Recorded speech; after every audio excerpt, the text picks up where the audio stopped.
Les Chinois ont non seulement été les premiers à découvrir, cultiver et exploiter les théiers, mais ils possèdent également le plus grand nombre de variétés de thé au monde.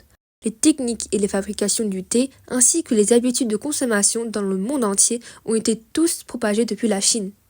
Au Xe siècle, le thé, boisson propre à la Chine, était échangé avec le monde extérieur par des voies terrestres telles que la route de la soie et s'est répandu en Asie centrale, en Asie de l'Ouest, en Asie du Sud et d'autres. Au cours du processus de diffusion, la plantation du thé, les techniques de production et les méthodes de consommation ont été diffusées et échangées. Au début du XVe siècle, les navires marchands portugais vinrent en Chine et le commerce du thé vers l'Occident commença à apparaître. Les Hollandais ont apporté le thé en Europe occidentale vers 1670 après Jésus-Christ. Et après 1650, il s'est répandu en Europe de l'Est, puis en Russie, en France et dans d'autres pays. À partir du XVIe siècle, le thé est devenu un produit d'échange interculturel entre les célèbres ports européens et l'Extrême-Orient.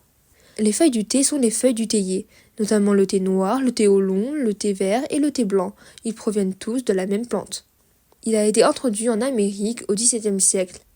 L'Indonésie a commencé à introduire des graines de thé de la Chine pour des essais de plantation en 1684 et a ensuite introduit des théiers chinoises et japonaises. C'est les essais de plantation du thé d'Assam.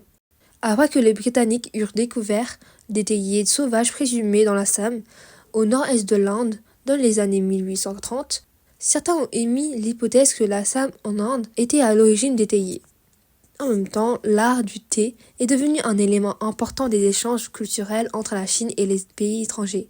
De nombreux lettrés ont fait l'éloge du thé et ont diffusé la culture du thé à travers des formes d'art telles que la poésie, la calligraphie et la peinture. Le thé est devenu l'une des 3 boissons non alcoolisées les plus populaires au monde.